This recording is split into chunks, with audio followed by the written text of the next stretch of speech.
Farovonlik, qashshoqlik va uning institutsional tarixiy ildizlari nimalardan iborat? Demak, bugun o'tgan darsimizning mantiqiy ma'nosi bo'lgan farovonlik va qashshoqlik mavzusini davom ettiramiz. Demak, o'tgan ma'ruzada biz tanazzul va taraqqiyotning fundamental ildizlari haqida gaplashgan edik va uning mantiqiy davomi sifatida buning tarixiy ildizlari, iqtisodiy, institutsional ildizlarini nimalardan iboratligi haqida suhbatlashishga harakat qilamiz. Demak, tarixga murojaat qilmasak, iqtisodiy ildizlarni topishga qiynalamiz. Zero har bitta narsaning inikosi uning tarixiy jarayonlariga bog'liqligini izohlab beradi. Nima uchun ayrim mamlakatlar boy, ayrimlari tanazzulga uchraydi? Asarining mualliflari, tadqiqotchilari, bu yilgi Nobel mukofotini laureatlari o'sha Darum Ajim o'g'li va James Robinsonning talqini albatta amerikancha talqin edi. Bugun mana shu kitobning feedbacklari va asl fikrlar nimadan iboratligi haqida so'z yuritib ko'ramiz. Zero darsimiz uyg'un iqtisodiyot. Biz Amerika tadqiqotlarini, uning tarixiy ildizlarini tan olamiz va tadqiqotlarni o'rganishga harakat qilamiz. Lekin har qanday tadqiqotlar bizning mentalitetimizga yoki bizning iqtisodiy rivojlanishimizga, fikrlashimizga to'g'ri kelmasligi mumkin. Uyg'unlik nuqtai nazaridan keragini olamiz va detallar asosida o'z fikr qarashlarimizni rivojlantirishga harakat qilamiz. Demak, Yevropaning uyg'onish davriga o'tishi asosiy rivojlanishni 19-20 asrdagi rivojlanishga ko'chirib qo'ydi. Ya'ni aytganimizdek, o'sha Amerika va Meksikaning Nogales shtatidagi demak farqlar yoki Janubiy va Shimoliy Koreyaning 38-parallelidagi o'zgarishlar, ya'ni shimolning tanazzulga yuz tutishi yoki janubning rivojlanib ketishi, G'arbiy va Sharqiy Germaniya muammolari, shuningdek Sharqiy va G'arbiy Afrika mamlakatlaridagi muammolar va farqlar bu 19 va 20 asrning hodisalari edi. Lekin uning tarixiy ildizlari nimadan iborat edi? Vaholanki Shimoliy Amerika va Meksikani Nogolesini solishtirdik. Lekin 500 yil avval Meksikada yashagan Azteklar Shimoliy Amerika aholisidan ancha yaxshi turmush kechirardi. Yoki Peru 500 yil oldingi Peru qanday edi? Peruda Inklar qabilasi yashar edi va ular hatto Yevropa mamlakatlarining ba'zilaridan ancha yaxshiroq hayot kechirishardi va texnologik jihatdan ularning ustunliklari farqli ravishda sezilib turar edi. Biz aytib yuqoridagi ma'ruzamizda, o'tgan ma'ruzamizda aytib o'tgan 38-parallel, G'arbiy va Sharqiy Germaniya yoki Meksika va AQShning Nogoleslari bu so'nggi 200 yillik voqelikning natijasi edi. Vaholanki u tarixan o'zgardimi? Ya'ni tarixiy sabablar orqali mamlakatlar tanazzulga yuz tutib yoki rivojlanib ketdimi? Yoki taqdir taqozosi shunday edimi? Tarixning o'yinlari shunday edimi? Mana shuni ikki olim tadqiqot qilishga harakat qilgan va tadqiqotlar natijasida juda ko'p feedbacklarni olishga erishganligini ko'rishimiz mumkin bo'ladi. Ya'ni Peru, Janubiy Amerika mamlakatlaridan ko'ra Shimoliy Amerika mamlakatlari farqlarini o'rganishga harakat qilgan bu ikki olim. Ya'ni Janubiy Amerika mamlakatlari bu ispan istilosi edi va ispanlar juda katta hajmdagi ekspluatatsiyani amalga oshirishdi va Janubiy Amerikaga borganda nimalarni ko'rishdi?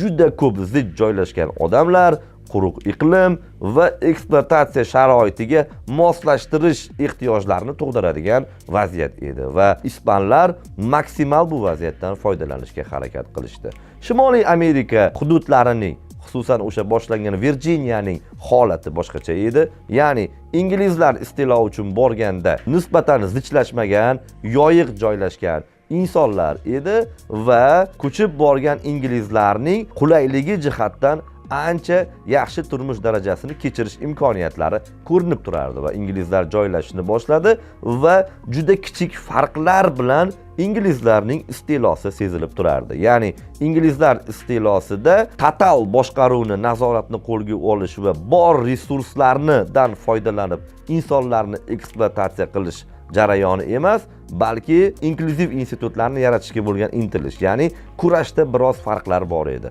Ya'ni ularning Shimoliy Amerikaning aholisiga aylangan, ya'ni inglizlar qulay sharoitlarga ko'chib borib, Amerika huquqlarini himoya qilishgacha boradigan jarayon edi va u yerda kurash biroz boshqacharoq edi.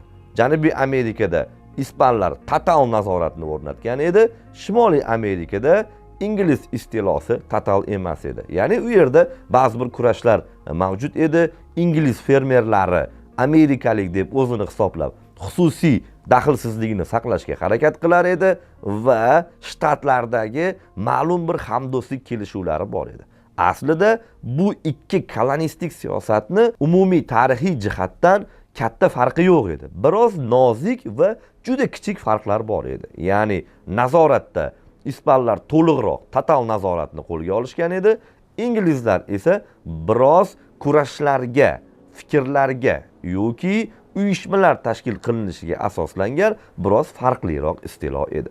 Mana shu ikki nozik farqlar butun tarixni o'zgartirib yubordi. Ya'ni nima uchun 500 yil oldin Peru mamlakatida, demak Shimoliy Amerikada ro'y bergan holat ro'y bermadi yoki tarixiy vaziyatdan almashib qolish ehtimoli bor edi-ku. Ya'ni Peruda Shimoliy Amerikadagi istilo vaziyati yoki Shimoliy Amerikada ispanlarning total nazoratiga o'xshagan bir vaziyat paydo bo'lishi hech gap emas edi. Demak, bu yerda tarixni ayblash yoki tarix ildizlaridan yoki taqdirdan qandaydir narsalarni qidirish, obyektiv sabablarni qidirmaslik albatta tadqiqot usullariga to'g'ri kelmas edi. Va bu ikki olim aytadiki, juda mana shu nozik farqlar hamma narsani hal qilib berdi deydi. Ya'ni har doim kurashuvchanlik mamlakatlar taqdirini o'zgartiradi. Ya'ni ikkita istilo bo'lishi mumkin, ikkita avtokratik davlat bo'lishi mumkin, lekin birinchisida mutlaq avtokratik, ya'ni hatto ekstraktiv institutlarga ham yo'l berilmaydi. Ikkinchisida biroz kurash bo'ladi. Ya'ni qaysidir ma'noda institutlar ajralib chiqishga harakat qiladi yoki o'z fikrini bayon qilishga harakat qilib o'tadi. Va bu ma'noda kichik farqlar kelajakdagi 50 yoki 100 yildan keyingi o'zgarishlarga sabab bo'lganligini ko'rishimiz mumkin bo'lar edi. Ya'ni o'sha 15-asr, 16-asrda hatto Angliya, Fransiya, Ispaniya istilosidagi o'sha nozik farqlar edi. Angliya Shimoliy Amerikada demak xususiy mulkchilik va boshqa kelishuvlar asosida mamlakatni nazorat qilishga harakat qilardi. Fransuzlar Afrikadagi kuchli kolonistik siyosat va ispanlarning Janubiy Amerikadagi kolonistik siyosatidan bir oz farqlari keyinchalik Shimoliy Amerikani farovonlikka, Janubiy Amerikaning aksariyat mamlakatlarini qashshoqlikka, ya'ni tanazzulga olib chiqqanligini ko'rishimiz mumkin bo'lar edi. Shuningdek, bu yerda farovonlik va qashshoqlik o'rtasini kelib chiqishidagi ideologik farqlarni ham ko'rish mumkin edi. Va 15-asr, 16-asrdagi katta o'zgarishlar 19-20-asrdagi katta inqiloblarga sabab bo'ldi. Va nima uchun biz Britaniya deymiz? Britaniya deyishimizga asosiy sabablardan biri ham shunda ediki, u Amerikaga nisbatan kolonistik siyosatida mustaqil institutlarni ajralib chiqishga bo'lgan harakatini istisno qilmas edi. Va shtatlarni eslang, har bir shtat o'zicha davlat edi, o'zicha boshqaruvga ega bo'lishni boshladi va shtatlar yagona kelishuvga, yagona deklaratsiyaga erishishga harakat qilishdi. Bu ham Britaniyaning mustaqil institutlarini tashkil topish uchun kichik, hatto 5-10% fair play qilib turishi asosida keyinchalik tarixiy jarayon rivojlanganligini ko'rishimiz mumkin bo'lardi va keyinchalik bu mamlakat taraqqiyotga yuz tutganligi yoki 500 yil oldin yashagan Azteklar mamlakati bo'lgan Meksika yoki Inklar mamlakati bo'lgan Peruda inqiloblar hech qanday foyda bermaganligi va qashshoqlik davrlari farovonlikdan ko'ra ko'proq ro'y berganligini ko'rishimiz mumkin bo'lardi. Lekin bu ikki olimga kichik bo'lsa-da bir arzim bor, ya'ni o'z fikrimni qo'shishga qaror qildim. Ya'ni bu ikki olim imperialistik mamlakatlarni tahlil qilganda negadir Atlantika okeanidagi savdo-sotiq bilan bog'langan. Vaholanki boshqa dunyo okeanlarida ham yoki dengizlarida ham bu paytda juda katta inqiloblar ro'y bergan edi. Albatta bu ikki olim Xitoyni istisno etmadi. Ya'ni o'sha Ming sulolasining 15-16-asrlarda Yevropadan ko'ra rivojlanganligi va keyinchalik o'z muammolariga o'ralashib qolganligini istisno etmasa-da, negadir Usmoniy imperiyasi, ya'ni 14-15-asrda yashab o'tilgan Sharqdagi imperiyalar haqida lom-lum deyilmagani e'tiborga molik hodisalardan biri hisoblanadi. Albatta, har bir kitob o'z mamlakatini propagandasini taqdim qilganidek, bu ikki olimni shu ma'noda tushunish mumkin bo'lar. Ya'ni fikrimizcha mamlakatlardagi o'zgarishlar, farqlar kolonistik yoki kollektiv rivojlanishga asoslanganligini, xususan Usmoniy imperiyasi davrida albatta hamma narsa fiqhga qo'yilgan edi, islomiy odoblar va iqtisodiy hodisalar shunga qarab boshqarilardi, lekin tarixning kollektiv boshqarishga bo'lgan harakati juda sust edi. O'sha Amir Temur davlatini yoki Usmoniy imperiyasini aytamiz va o'sha ko'pchilik tilga oladigan Anqara jangi tarixdagi, bu ham Yevropani istilo qilinishidan saqlab qolgan bir voqelik sifatida, tarixni o'zgartirgan voqelik sifatida aytishadi va bu iqtisodiy jihatdan katta tarixiy jarayon emas. Ya'ni eng asosiy jarayon davlat boshqaruvida edi. Mutlaq avtokratik jarayon, ya'ni tarixdagi hukmdorlik jarayonlari aholiga kam fair play qilish, kollektiv boshqaruvdan yiroq bo'lish mamlakatlarni keyinchalik tanazzulga duch kelganligini ko'rishimiz mumkin. Ya'ni Usmoniy imperiyasi yoki Amir Temur mamlakati yoki boshqa Sharq mamlakatlarida, imperiyalarida aholiga yaxshi fair play qilingan, ba'zi davrlar bo'lgan, iqtisodiy jihatdan yaxshilangan, lekin boshqaruv kollektiv bilan bo'lmagan. Ya'ni qandaydir institutlar shakli o'sha paytga kelib susaygan. Albatta bu davrni ham o'sha undan oldingi 1000 yil oldingi o'sha Ma'mun akademiyasini va boshqa holatlarni eslashimizga qaramay, ushbu holatlar davlat, olimlar va jamiyat o'rtasidagi munosabat Sharqda 14-15-asrda bir oz izdan chiqqanligi va bu Yevropaga o'tib ketganligi bilan bog'liq jarayon sifatida baholanadi va albatta bu olimlarni ham shu jihatdan tushunish mumkin bo'ladi. Mana shu joyda yana tadqiqotlar shuni ko'rsatdiki, kollektiv boshqaruv ham ba'zida katta ahamiyatga ega bo'lmasligi mumkin. Qachonki kollektiv boshqaruvni tepasida mutlaq qandaydir hukmronlik, monopol hukmronlik turgan bo'lsa deydi. Mana shu misolda Birinchi jahon urushi yakunlanishi arafasidagi mamlakatlarni Parij yaqinidagi Versaldagi kelishuvini misol sifatida keltirish mumkin deb o'ylardim. Ya'ni Parijda, Versalda bular uchrashdi. Versal shartnomasi haqida ko'pimizning xabarimiz bor. Bu tarixiy dunyoni bo'lib olish, ya'ni dunyoda tinchlik o'rnatish uchun mamlakatlar yig'iladi. Aslida dunyoni bo'lib olish uchun mamlakatlar yig'iladi va 1917-yilda bo'lib o'tgan Versal kengashida sobiq Sovet ittifoqidan, deylik Rossiyadan hech kim qatnashmadi.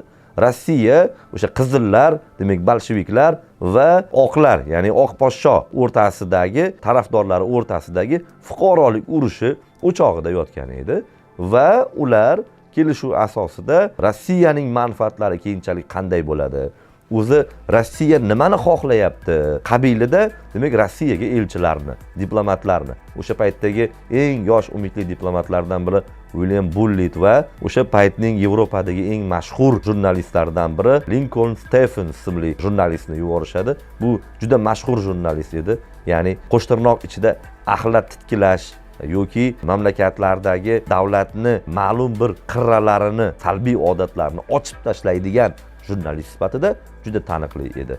Va u Rossiyaga keladi va bolsheviklar bilan uchrashib muzokaralarga kirishadi va juda katta taassurotlar bilan qaytadi. Va u bolsheviklar davlatini evolyutsion rivojlanishga asoslangan revolyutsion hukumat ekan deydi. Juda qiziq edi. Ya'ni ularning rejasi evolyutsion ekan va u evolyutsion rivojlanishga asoslangan, lekin revolyutsion hukumat ekan degan bahoni beradi va uning keyingi iqtibosi juda mashhur bo'lib ketadi. Ya'ni u men kelajakni ko'rdim va u amalga oshyapti degan iqtibosni Sovetlar davlatiga qaratib bildiradi. Ya'ni bilamiz 1921-yilda Sovet ittifoqida demak Gosplan, ya'ni kollektiv boshqarishga asoslangan Gosplan paydo bo'ldi. Ya'ni bu taraqqiyotga bir poydevor qo'yishga harakat qilishdi. Mana shu nuqtani ikki olim izohlab beradi. Ya'ni bir mamlakat, bir hukumat davlat tepasiga keldi va u barcha narsani rejalashtirib, taraqqiyot rejasini tuzib ko'rdi va bu real rejaga aylandi deydi. Va 24-yil Lenin vafotidan keyin 27-28-yilda Stalin hokimiyati o'rnatiladi va u mutlaq hokimiyatga ega bo'ladi. Qishloq xo'jaligiga juda katta bosim va soliqlar tashlash orqali sanoatlashtirish siyosatini amalga oshirishga harakat qiladi. Va men kelajakni ko'rdim va u amalga oshyapti degan sistema, ya'ni men o'sha davlat boshqaruvini ko'rdim va sekin bu boshqaruv mukammallashib, ideallashib boradi. Bularda ideologiya bor degan iddaolar amalga oshiriladi. Bilamizki, 50-60-yillarning falsafasida barcha iqtisodchilar talqinida aytganidek kommunizmni kuta boshlagan edi. Va bu jurnalistning iqtiboslarida ham shuning nafasi sezilib turardi. Ya'ni men kelajakni ko'rdim va u amalga oshyapti va rejalashtirish asosida Sovet ittifoqi rivojlana boshladi va aytganimizdek 70-yillarga kelib dunyoni qarzsiz va sanoati eng rivojlangan mamlakatlardan biriga aylandi. Va eng muhimi bu o'sha 28-yildan boshlab Gosplan asosida reja amalga oshirilgan dasturul amal ish edi va Sovet ittifoqi bu siyosatni dunyoga propaganda qilishni boshladi. Mana shu payt 70-80-yillarda ideal rivojlanish formulasi topildimi? Demak, bular qandaydir iqtisodiy tarafdorlarni qo'lga kiritdi, iqtisodiy detallarni amalga oshirdi, ya'ni o'zi kelajagini rejalashtira oldi degan iddaolar kelib chiqdi va bu yerda ham tarixiy ildizlar to'g'ri kelmasligi bilinib qoldi. 70-80-yillardan keyin sobiq ittifoq iqtisodiyoti orqaga ketishni boshladi. Chunki oddiy falsafa bor edi, ya'ni o'sha qishloq xo'jaligiga juda katta tashlangan bosim, umuman raqobat tushunchasining yo'qligi, bozor iqtisodiyoti unsurlarining, detallarining yo'qligi baribir dunyo bo'ylab o'z ta'sirini o'tkazishni boshladi va biz o'sha kutgan kelajakni ko'ra olmaganligimizni ko'rishimiz mumkin bo'ladi. Demak, 500 yil oldin ham Shimoliy Amerikaning dunyoning eng rivojlangan mamlakatlaridan biriga aylanuvchi Amerika Qo'shma Shtatlari mamlakatini paydo bo'lishi yoki Peruning inqirozga yuz tutishi, Xitoyning keyinchalik inqirozga yuz tutib yana o'zini tiklab olishi, xususan 1960-70-yillarda Xitoyning Amerika Qo'shma Shtatlarining quvib o'tish ehtimoli tugul, umuman Xitoy iqtisodiyotining 10likka kirishini hech kim taxmin qilmagan edi. Va 90-yillarda oradan ko'p o'tmay Xitoy bu mo'jizani yarata oldi. Demak, umuman taxmin qilib bo'lmaydi. 500 yil oldin ham tarixiy ildizlar orqali bu narsani talqin qilib bo'lmagan va bilamizki, na jamiyatdagi xususiyatlar, na tarixiy omillar va biz aytib o'tadigan tarixiy ko'rsatkichlar Peruni tanazzulga yuz tuttirmagan yoki AQShga taraqqiyot bermagan. Shunchaki odamlarning iqtisodiyotga bo'lgan rakursi va u rakurslarning qanchalik tezlashishi yoki sekinlashishi bilan tarix o'zgarganligini ko'rishimiz mumkin bo'ladi. Ya'ni Angliya va Ispaniya misolida. Ispaniya ham koloniya qildi, Britaniya ham koloniya qildi. Faqatgina Ispaniya koloniyada mutlaq total boshqaruvga asoslandi.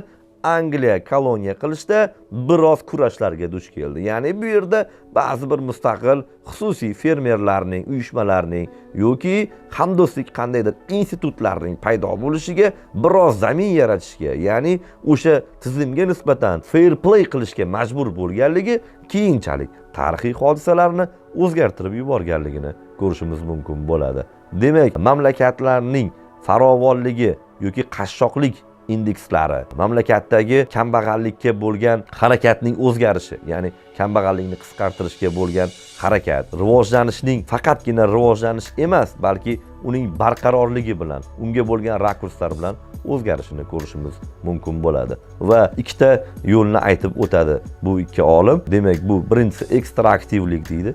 Ekstraktivlikni inkluzivlikdan farqlab olishimiz va oltin o'rtaligini topishimiz kerak deydi. Ya'ni ekstraktivlik ham institut, inklyuziya ham institut. Faqat ekstraktiv institutlarni ma'lum bir guruh boshqarib turadi va u guruh qanchalik mamlakatni rivojlantirishga harakat qilmasin, qanchalik ideologiyasi toza bo'lmasin, u barqarorlikka yuz tuta olmaydi. Ma'lum bir qismlardan keyin guruhdagi o'zgarishlar mamlakat iqtisodiyotiga ta'sir qiladi deydi. Agar inklyuziya o'zini inklyuziv iqtisodiyot yoki inklyuziv iqtisodiyotni targ'ib qiluvchi institutlar deydi, mutlaq mustaqil bo'lsa deydi, keyingi hokimiyatning yoki keyingi voqealarning o'zgarishi ham rivojlanishni barqaror ushlab turishga sabablar topa oladi deydi. Va tanazzul, taraqqiyot, farovonlik yoki qashshoqlikning sabablari hech narsa, ya'ni bu institutsional jihatdan mana shu inklyuziv va ekstraktivlikka bog'liq deydi. Ideologik jihatdan deydi, na tarixiy, na iqtisodiy jarayonlarga bog'liq emas deydi. Balki deydi, o'sha voqealarga iqtisodiy rakurslarning qanchalik tortilganligi yoki tortilmaganligi.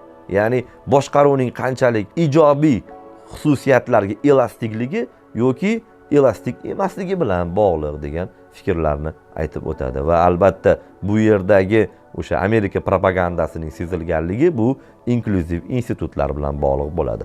Milliy iqtisodiyotimizni talqin qilganda, uyg'un iqtisodiyotni o'rganayotganimizda buni albatta detallar uchun o'rganishimiz maqsadga muvofiq bo'ladi va qo'shimcha fikr sifatida tarixiy an'analarning o'zgarishi ilmga bo'lgan rakursning va sharq mamlakatlarining o'zidan kelib chiqqan detallari bilan uyg'unlashtirilishi maqsadga muvofiqroq hisoblanadi. Biz ba'zan o'sha Yevropa, asosan Shimoliy Yevropa ta'limidan andozalar olishga harakat qildik. Vaholanki Shimoliy Yevropa mamlakatlari va O'zbekiston yoki Markaziy Osiyolik xalqlari o'rtasida juda katta farq bor va ularning rivojlanishi va etnik tarixi ham kattaligini va kamroq detal olishimiz mumkinligini izohlab beradi. Sharq mamlakatlari bilan ko'proq uyg'unlashishimizni izohlab beradi. Mana shu jihatlarda Shimoliy va Janubiy Amerikadagi inqilobiy farqlardan ko'ra o'sha islom mamlakatlaridagi inqilobiy farqlar yoki bizga yaqin bo'lgan Xitoy, Yaponiya mamlakatlarini o'rganishdagi tarixiy bog'liqliklarni ham o'lchab ko'ra olsak va rakurslarni o'zgartirsak, maqsadga muvofiq xususiyatlarni keltirib chiqaradi degan umidlarni bildirib qolishimiz mumkin bo'ladi. E'tiboringiz uchun rahmat.